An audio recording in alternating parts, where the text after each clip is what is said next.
All right, our first guest this week is someone who has been in the entertainment business for quite a long time, from TV and film to voiceover. His work spans all genres, and now he can currently be seen every Thursday night alongside Rainn Wilson on Fox's Backstrom, currently in its first season. Please welcome to the podcast, Thomas Dekker. Tom, how you doing tonight? Hello, sir. How are you? We are doing well. Where are you calling us from tonight? I am in boiling hot Hollywood at the moment, in my apartment. Yeah. What's the weather like? What do you guys got going out there right now? Oh man, we had a heat wave last week, and of course, it was the week my air conditioning went down. So it's been a little brutal. I know I can't complain because it's still freezing on most of the upper East Coast, but it is. Yeah, it's real hot here. Yeah, we've been getting a mix of the nicer weather. We've been getting teased with some of the warmer temperatures, but we're still not the springtime yet that we want. That's good. I hear it's getting a little better in New York, too, from my friends out there. Yeah. I heard. A little better. Like I said, it's just a tease from Mother Nature. We'll get there eventually. Well, we've got much more than a tease. This feels like a demand from our Mother Nature over here. Well, you guys are practically all year round nice weather. Yeah, which actually I find a little boring after a while. At least even in Vegas, believe it or not, where I'm from, we get a cold winter. But in LA, it's just like constant heat. Yeah. So, getting started on Backstrom. Backstrom was a show, I was really anticipating seeing this show when I first started seeing previews for it. I've been a fan of Rainn Wilson's for a while, so of course that was a draw for me, to come into the show. But I've been watching since the first episode. I've become a fan of the entire cast, not just Rainn Wilson, but yourself, Dennis Haysbert, Sarah Chalk. For listeners who haven't had a chance to check out Backstrom yet, tell us a little bit about the show and your character, Greg. Well, Backstrom is about a very curmudgeonly, nasty, pretty racist, misanthropic, alcoholic detective played by Rainn Wilson, who is a nightmare to deal with, but is sort of the most brilliant detective in the bureau in Portland, Oregon. And so every time they kind of want to get off a case, he ends up sort of solving it, and so they have to put up with his bullshit. Yeah. As for me, I'm sort of the only character that technically is not in the police universe. However, I used to be a prostitute and a drug dealer, and I'm now a professional thief. So I have sort of all these underworld connections that Backstrom uses to solve the case. Basically, I get him information that would be impossible to obtain legally or from any other route. And I'm also his roommate, and I'm sort of Valentine, as I call him. Gregory Valentine is the openly gay punk rocker, and it's sort of a really interesting dynamic to see in Backstrom and Valentine's characters, because I can't think of a pairing that I've really seen on mainstream TV quite like us. It's sort of, we seem like polar opposites, but at the same time, we really only trust each other, and we're both pretty hateful for the human race. So although it sounds bizarre on paper, when you watch the show, I think it's kind of one of the most endearing things about it is our weird little friendship. I guess, it's almost like a dark brotherhood, I would kind of call it. Yeah, I mean, and there's a lot of speculation. I will say this, and I think it's in next week, I believe, is the episode where we really get into our past and how we met and why he kind of puts up with my petty crimes and why I put up with his bad attitude. So that's going to be a really exciting episode for people that dig because it is a little mysterious, like how these two came together. But I think it's one of the really fun things about the show. Yeah, I mean, you'll be at the beginning of an episode constantly at each other's throats and insulting each other. And by the end of that episode, you're sitting on the couch together having a beer, and it's just, or flying his kite. Yeah, that was a fun episode. That was such a great episode too. I was such a fan of that episode. At the same time, I really like that one too. I got to tell you, man, the show as we shot it, and some of the episodes have been airing out of order, but as we shot it, my character and the relationship between us grew and grew and grew and grew. And I'm not saying that it's because of that, but I think the show got better and better and better as we went, because it's been a hard show to explain to people, because one minute it's really funny and then the next it's really serious. We've sort of alternated between these two very different moods, and I like that about the show because I think it's unique, but I think it's taken people a bit of a minute to sort of grasp the tone of it, but as we go along, you'll see we really find our feet as we go. Yeah, I mean, you had mentioned the show being pretty serious but having some funny moments as well. I'd have to imagine that working with someone like Rain on set, it's got to keep it loose between the takes. Yeah, well, working with Rain has been honestly one of my favorite experiences with another actor ever, because as you've noticed, it slowly as the season goes, I get a little bit here and there with the other characters, but predominantly Rain and I would joke that, like, okay, we were doing 2 TV shows. He was doing one show in the cop world, and then there was the Valentine and Backstrom show, and we have a really we're horribly mean to each other all day, in the most loving comedic way. We both have a really bitter sense of humor, and I think the character I play is very, very different from me personally, but the thing that is the most realistic is just the way that they treat each other, because it's basically how Rain and I treat each other on the set. So yeah, that was a really special 7 months to spend just working so closely with him, and he's an actor that cares so much about every little detail, and obviously he's also a producer on the show, but we were given complete freedom for improv, particularly in our storyline. So I'd say like a lot of the dialogue and moments that happen with us specifically, we just would come up with on the fly, and I was amazed that they were sort of the moments and choices that everyone chose to keep in the episode, because usually in TV, if you improv, that's not what they use. Yeah. They're very controlling about it, but yeah. Yeah, that's awesome. And you mentioned how much you like working with Rain, of course. Your professional experience really runs the gamut from the lighter type of roles, not necessarily all the time, but there's some light moments to Backstrom. You did a little bit more of the serious stuff as John Connor himself in the Sarah Connor Chronicles as well. And you've even done voice work with some Land Before Time stuff in American Tale series. Lots of that shit. You have a type of work that you might enjoy the most? Man, to be honest, it's always just about, it's really about how interesting is the role, and is there something that I can do with it that is, like, hopefully totally unlike anything else I've done. That's kind of what I'm always looking to do. I've never wanted to be an actor who is sort of known for a brand of character or a brand of type of movie or show, or, I kind of really like jumping totally from one thing to the next in a very different way. But it's been interesting because pretty much all I did for the most part growing up, because I started acting at age 5, was comedy. It was like Seinfeld and, kid shows and all this kind of stuff. And then when I hit like 18 and I got Terminator, it was like suddenly like I think everybody just decided I was like morbidly depressed and couldn't be funny. So it's been really nice to get to do a little comedy again.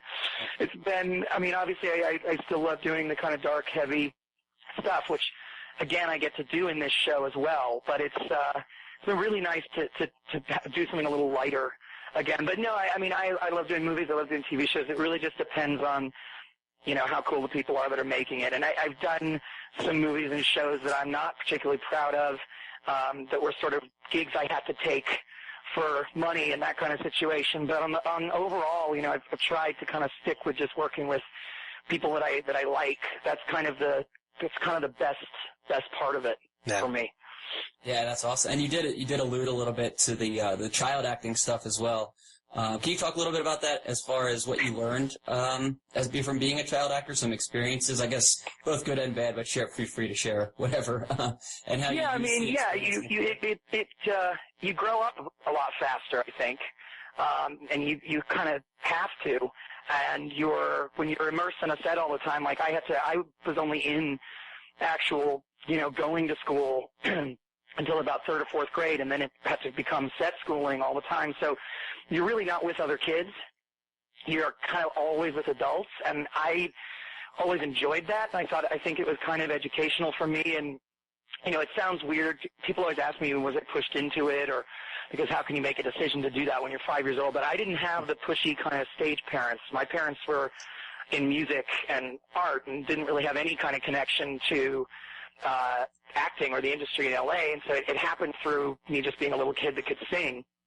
And that sort of just accidentally led to, oh, okay, well, there's this commercial where they need a kid to sing. That sounds fun. And I did a movie for John Carpenter when I was 6 called Village of the Damned with like the most 90s cast imaginable, like Christopher Reeve and Kirstie Alley, and like so fucking funny. But I remember like that experience was like the first time that I knew how much fun it was to do this. And but then when I was 16 or 17, I sort of had a crisis of faith and didn't want to do it anymore.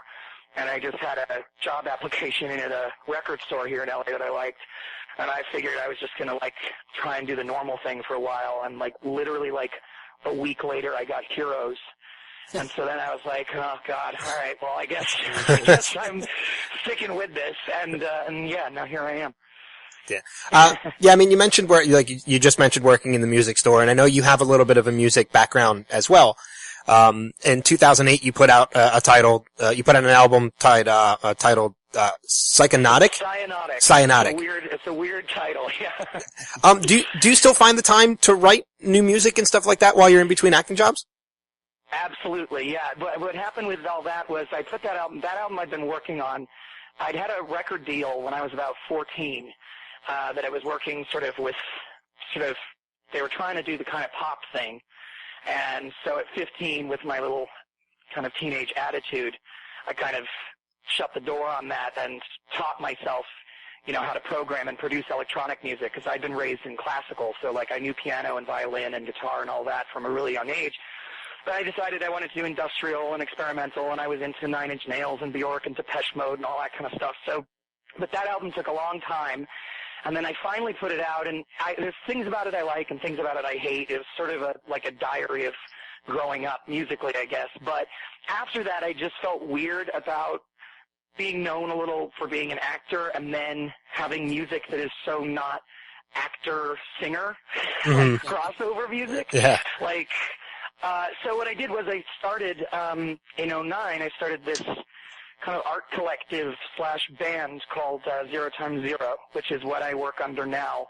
I don't think I'll ever put anything out again under my own name. So it's kind of was this great concept that I can't believe worked. I wanted to find, so many of my friends were photographers or costume designers or dancers or whatever, musicians, and so we were all kind of into the same vibe. And so it's true, we've all the album art and all the videos and everything that we've put out has sort of been a big group effort. The music element is sort of handled the most by me, but we put out an album called =0 last year that was much more like 80s synth rock, I guess, and now we have a new one that'll be coming out in the fall called Love and Razor Blades, which is a little more, I guess, dubstep, hardcore kind of stuff.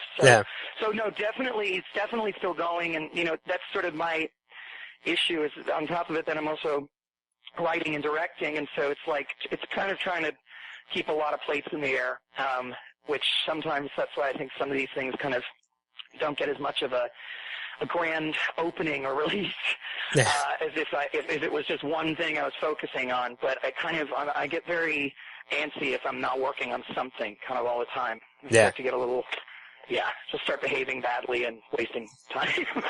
Yeah, because I read online with Cyanotic, you did most of, if not all the work on that yourself, right? You did all the mixing and all the editing and everything with that. All of it, yeah.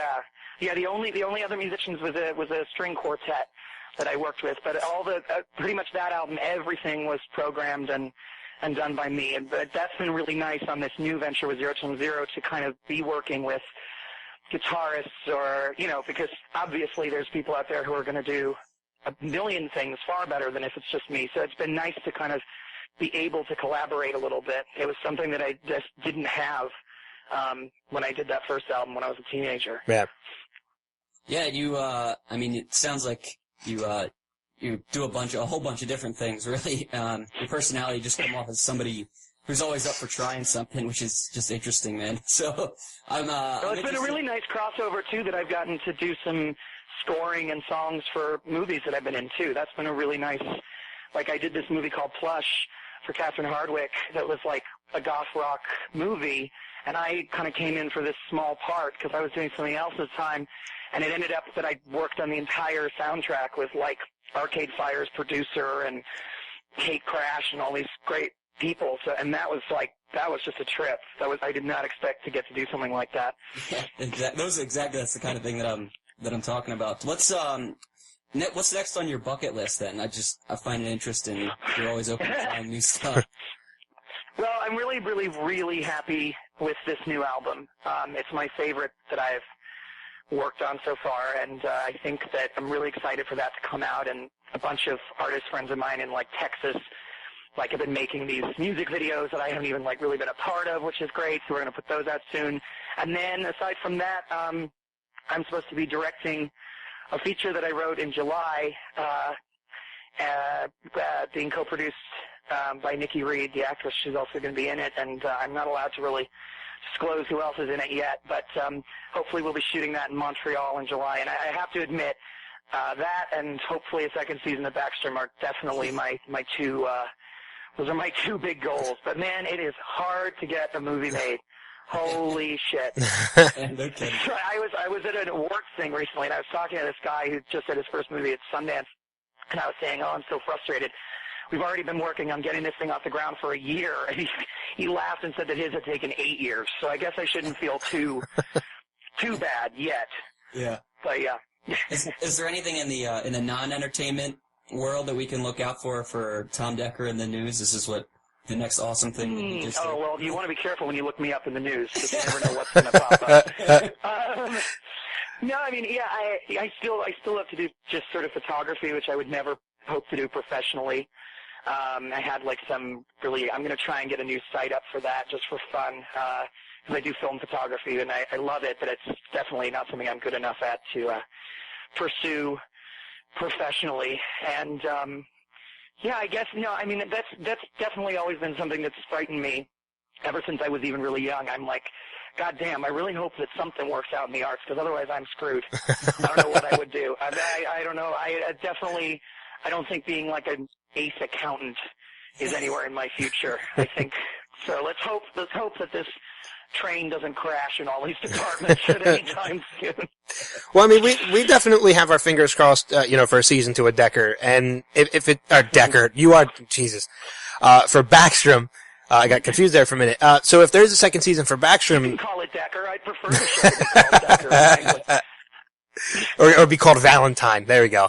Just Valentine. Valentine. Yeah, Wayne's big joke is that we're going to get a spin-off where Valentine and Backstrom just move to Fire Island and just party the whole time, and there's no murder solving. It's just the two of us having drinks on the beach. That was his idea, not mine, but it does sound fun. Yeah, it's like a very odd couple. That it would be work. Exactly. We'll we'll retire, and then we'll just move to some weird, Miami or something. I don't know. Yes. So if season 2 comes around, which we hope it does, any chance you might be directing any episodes in the second season? Oh man, I don't know if they would trust me enough in a second, but if the show keeps going, you never know. I would love to do that. I mean, that's been like a dream on. This is my 4th regular show gig, and that's always like. Although I would have been too scared to ever direct an episode of Terminator, because that's like a whole other. Yeah. That's a whole other thing. Yeah, I mean, battle scenes. Yeah, and not only that, but that you're messing. I mean, you're playing with a little bit of fire with that, because there's the Terminator series has such a following that. I mean, you're not only making the director, you're not only making the producers and the writers happy. You're trying to make the fans happy at the same time, and that's. Yeah, I mean, that was what made that so scary, even just to play John Connors. He's such an iconic. Character, and I remember when I got that at 18, I was like, are you kidding me? I couldn't believe it. Yeah. But yeah, hopefully I'd love to direct it back. I just really hope that the show really gets its proper following, and we just get to keep doing it, because it really was, I did a show a couple years ago that, how shall I put this lightly? When it ended, I wouldn't say thrilled, but I would say I was, at peace with the ending, and I really hope with this one that we keep going, because it's such a great time, and I just want to bust Rain's balls some more every day. Yeah. Really nice. Well, I know we're running out of time with you, but I have 2 quick questions for you before we wrap things up. The first off, you had mentioned, Terminator and the Sarah Connor Chronicles, which was another Fox show. And another Fox show that I was a big fan of was Raising Hope with Garrett Dillahunt. Yeah. And I know you had worked with him on Sarah Connor Chronicles, and it's such a Garrett and Ray brain went to school together. How weird is that? That kind of goes hand in hand with a little bit of my question because it's a different role. I mean, he went from a complete serious role on Terminator, and villainous role to a complete absent-minded comical role on Raising Hope. And I'm wondering which side of him you saw more, on the set of Terminator. Of Garrett? Yes. Yeah. Garrett was so chill and funny and sweet and nice. I would definitely say he leaned more to the Raising Hope side than the Terminator side. But that show, it was so, I sort of can't believe what the vibe was on that set because it's like the most deathly serious, depressing show. But then between Lena and I and Shirley Manson, it was just constant laughter. It was constant, just jokes and pranks and laughing but I definitely think that good point that you made there about Garrett going from that to Raising Hope and me from Terminator to Backstrom. Fox is really loyal with their actors, which is really nice. It's kind of like this. They use, even in guest starring roles, they use the same people over and over again, and so it's really nice to be back at that network because I get to see all these people from other gigs, all the time. Which is really cool. Yeah. Garrett's awesome. You should interview him. Oh God, I would love to. I would love to interview him one day. We would love to. But final question before we let you go. Any chance we might see you in Heroes Reborn?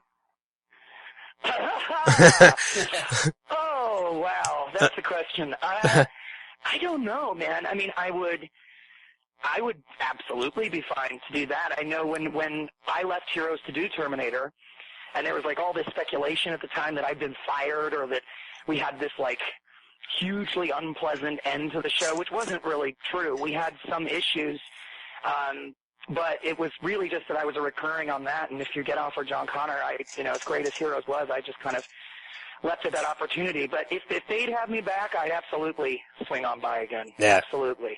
Yeah. Well, we're definitely going to send people to check out Backstrom, Thursdays, 9 o'clock, 8 o'clock Central on Fox every Thursday. I highly recommend it. Like I said, I've been a fan since the beginning. We're going to send people your way on Twitter as well. You're at the Thomas Dekker. That's right. And of course, also follow Backstrom on Twitter, which is at Backstrom Fox. Thomas, this has been awesome, man. Thanks for joining us tonight. Thank you so much, man. Great questions. Yeah. Thanks a lot. All right, guys, stick around. We will be back right after this break. All right, cool. Any of that usable? Oh God, the whole thing was usable. It was great. So you cool doing a promo or two for us? Yeah, absolutely. All right, cool. Basically, we'll just ask for two from you. One of them is for the actual station, which is Next Level Radio, and then the show that we do, which is the Showcast on Next Level Radio. Okay. You can basically make it your own, hi, this is Thomas Dekker from Backstrom, yada, yada, yada, whatever you want to do, as long as you end one of them with, and you're listening to Next Level Radio, and then the other one is just, and you're listening to the Showcast on Next Level Radio. Okay. I'll do the Next Level Radio one first. Okay, yeah, whenever you're ready, our recording is going. Hey, what's up? This is Thomas Dekker from the show Backstrom, and you are listening to Next Level Radio. All right, cool. That was good. He's done this before. Yeah, I can imagine. And then you just want... You're listening... You don't want me to say Next Level Radio again, you just want... Well, no, you can say you're listening to the Showcast on Next Level Radio. Okay, listen to Showcast on Next Level Radio. Yep. Okay. Hey, this is Thomas Dekker from Backstrom, and you are listening to Showcast on Next Level Radio. Perfect. Sweet. So, thanks, man. Yeah, that was great. Where can I find it on Sunday? Our website, yeah, I'll have it edited. We record our podcast on, actually, we're not recording the podcast this Sunday, are we? This will be up on Monday. Monday, yeah. Yeah, we're gonna be delayed, basically, because I'm a big wrestling fan and WrestleMania Sunday night. Nice. So, we're gonna record the podcast on Monday instead. We will, we'll make sure we tweet it and we'll tag you in it, so. All right, sweet.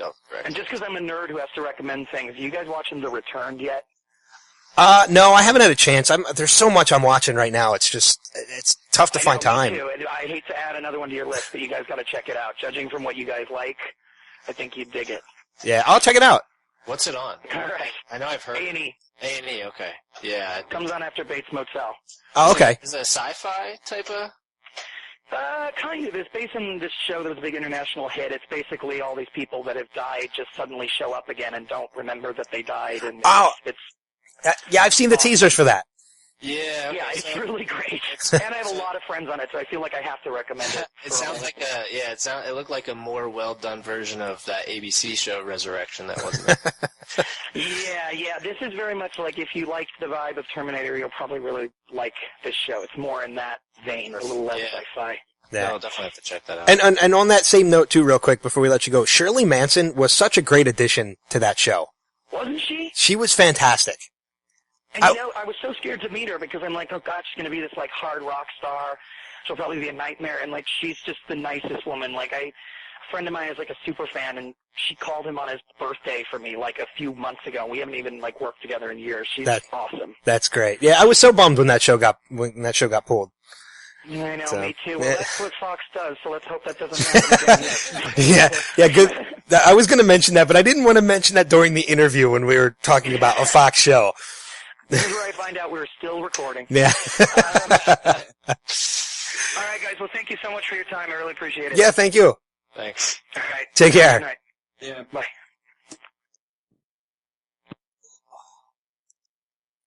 Sweet. Cool. That was awesome. That's good. Yeah, that's good. Did you write good one? What did you write good one for? For your question, for the hero's question. Because he seemed to like that one. Yeah.